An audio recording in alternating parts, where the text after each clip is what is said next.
Hello, good afternoon. How you doing? Hope you're having a great day. I hope you're enjoying the music. Nope, you're not on the. Um, yeah, that was kind of wrong. Uh, I'm, I'm in radio mode, so I'm jumping right on that. Right now, listen. So, hope you're enjoying your afternoon, and if you're listening if you were listening on the audio, I do hope you enjoyed the music. A lot of great music over there. We're going to get our video started first. I want to thank and welcome our newest supporter, R&B Auto Pros. Great service, reasonable prices, amazing people. 814-342-0819. Give them a call. Now, let's get down to it. All you got to do is put your mind to it. I got that Buffalo Herd song in my head from earlier today. For those of you who didn't see, we had Roger Miller's Buffalo Herd. Can't roller skate in a Buffalo Herd, it's called, on the radio earlier. And I said, I dare you to sit through that song and not smile or laugh in some way. And I do. I dare you to do that because I don't think you can. All right, so we're going to figure out why this thing seems to be froze up. Oh, that is terrible. It said publishing my post, and then I don't know if it did because I was trying to post as much as I could to all the different groups and such so that we could do that before. It wasn't working on some of them. Anyway, so we talked yesterday about, what did we talk about? We talked about Zephaniah. We went through the first couple verses of Zephaniah. Zephaniah. And then we went through some of the stuff on James.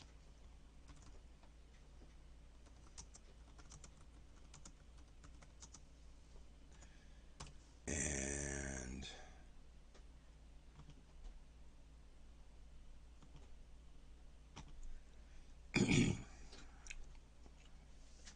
and then we talked about Peter. We talked a bit about Peter and kind of a character study in Peter. And that's not that we're studying the character of Peter, although we kind of are, but not to be like, I was talking about how Peter was this militant. When Christ was alive, he wanted to fight. Right up to cutting an ear off of one of the guards that came to get him. Came to get Jesus. And I wasn't talking about that to shine a disparaging light on Peter, or to be like, look, I've never cut anybody's ear off, so obviously no. What I'm trying to do was show the change. What I wanted to focus on was the change in Peter from there to what we see in the books of Peter and how his behavior is after the crucifixion and then resurrection. Now, to do that, some more of our character study in Peter is going to have to come, a lot of it, from his books, First Peter, Second Peter. So, but I just want to point that, in First Peter chapter 2 and 13, verse 13, is where we see, submit yourself for the Lord's sake to every authority instituted among men, whether the king is supreme authority or governors who are sent by him to punish those who do wrong and to commend those who do right. For it's God's will that by doing good you should silence the ignorant talk of foolish men. This is a much calmer Peter, a much less down with the government Peter. This is a different Peter than we see in the Gospels as he's following Jesus. And Jesus had many good things and admonitions. There were times where he was very, very happy with Peter, and there were times where he was very, very not happy with Peter.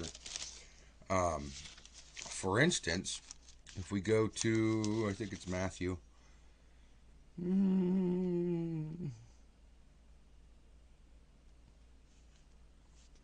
Okay, maybe not. I know it's in here somewhere. I was looking at it a little earlier today. Um, he was asking Peter and the guys, "Who do you say I am?" Right? And Peter said, "You are the Messiah, the Son of the living God." And he, that's when he changes his name. "Blessed are you, Simon, because you this came from my Father, not from the flesh."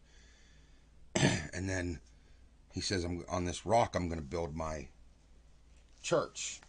And that's the thing I want to talk about right now before we get into the audio show, which we're going to do in just a minute. But I think the rock that he's talking about is the statement Peter made. The knowledge that Jesus was the Messiah, the Son of the living God, is the Messiah, the Son of the living God. I think that idea, he's saying that, you know what I mean? Like, as you spread this, you're going to, like, so the word for Peter does mean rock. And I've been told, and seems like it's pretty accurate. I kind of tried to verify it myself, but it seems like it's pretty accurate. He's talking about a rock that, like, the size you could hold in your hand. Okay. And then when he says on this rock, the word they use there for rock is more of a big, like, rock of Gibraltar. We're going to build, like, you could build a house on it. So maybe this rock, this beginning rock of Peter, added to all the other rocks that he's going to share the message. We get what I'm saying? Um, becomes the larger rock that he's going to build the church on because of the statement, knowing he is the Messiah, the Son of the living God. That is a theory that I've taken from, people I've talked to, and my own kind of, like, looking at this whole thing with Peter. We're going to go through this afternoon. We're going to start going through this study of Peter, which is pretty extensive. I always kind of wondered,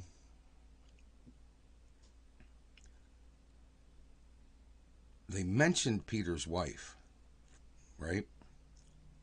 Well, they don't mention Peter's wife. So we know Peter had a mother-in-law because Jesus healed her. So what about the wife? Like, I've heard that he was maybe widowed, um, but I don't know. Um, and I can't really find anything on that. I kind of went looking to see if I could find anything more on the wife, and I just can't. Apparently, it's just not a thing, I guess. I don't know. If anybody else has information on that really does clear up some of those questions that might come from, a normal place. Because, I mean, that's kind of where I'm at. I'm kind of looking at it going, just, okay, Peter. We know he was married because he had a mother-in-law. But there's really no more detail about his personal life as far as his wife goes than that, which I think is odd, but also not pertinent to the story, I guess, so it kind of makes sense. What do you think? We're going to walk through, like I said, a character study of Peter that I found online at studyandobey.com. I'm going to use that as kind of a guide and kind of pop through the whole thing. You look at his weaknesses, his strengths. He was definitely headstrong. He sometimes spoke before thinking. Yeah, right. I don't know anybody like that. He had a strong spirit and was committed to Christ, yet he was weak in the flesh.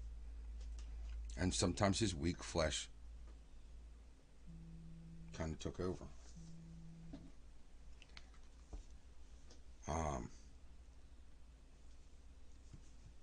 These are all, things that we can kind of look at in Peter that are prevalent in us. He was growing in the Lord every day, but he was inconsistent. He would have great success on some things, followed by serious failure. I mean, that's literally, he says, you are the Son of the living Christ, and then, a couple of verses later, he's admonishing and trying to rebuke the Lord because he said he was going to die in Jerusalem, and Peter's like, no, we'll never let that happen to you. Get behind me, Satan. We all know that story, right? I mean, this is Peter, man. He was one of the great apostles. If he can have a failure like that, then what would I think, What is going on? Now we got a whole bunch of dropped frames again. I'm going to have to start this over. Oh, that really does kind of... I'm going to give it a couple minutes and see what happens, because maybe we'll get lucky. I think the bit rate somehow got turned up. Last week when I turned the bit rate down, everything was fine. And then here we are. Of course, I'm also trying to spread it all over the place. I'm going to hold off on this till then. All right, let's do it. Get down to it. Yeah. Son of a gun. How much time do I have here? We're dropping 64% of our frames. I'm not entirely sure what that means for our video viewers, but we're going to go ahead and end, and I'll be back